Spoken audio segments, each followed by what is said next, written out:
জিতা নদীতে অবৈধ বাঁধ নির্মাণের অভিযোগ 7 দিনের সময়সীমা বিধায়ক জুবের আনামের। জিতা নদীতে অবৈধভাবে বাঁধ নির্মাণের অভিযোগ ঘিরে এলাকায় দেখা দিয়েছে উদ্বেগ। নদীর স্বাভাবিক জলপ্রবাহ ব্যাহত হওয়ার আশঙ্কায় বিষয়টি নিয়ে সরব হয়েছেন স্থানীয় বিধায়ক জুবের আনাম।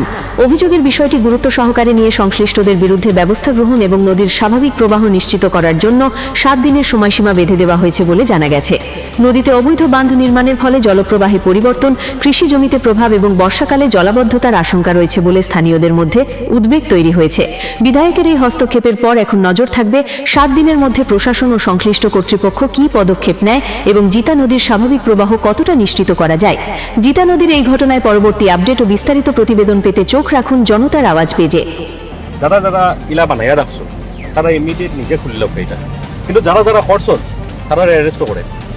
আমি ও ভিডিওর মাধ্যমে একটা জিনিস সবরে জানাইতাম চাই যে জ্বালা ইলা যে ইলা পাথর বান্ধিয়া রাখা এটা সব যাতে নিজে খুলি লবকা।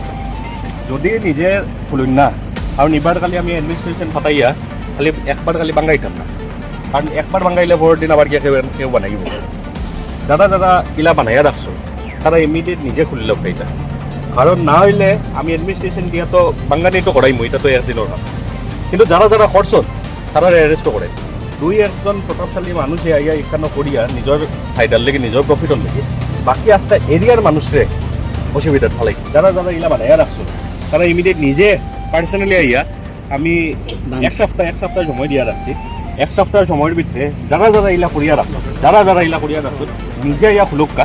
আর নিজে না খুলিলে অ্যাডমিনিস্ট্রেশন দিয়া তো খুলাই দিব, কিন্তু লগে ইয়া যারা যারা করছো এটাও খুঁজাইয়া তারা অ্যারেস্ট করে। নিজে নিজে ওটাই লক্কা, কারণ আমরা তো ওটাই লিব, কিন্তু যারা যারা করছেন তারা অ্যারেস্ট করে। এলাকে যাতে ফিউচার ওইটা যাতে আর কোনোদিন করুন না।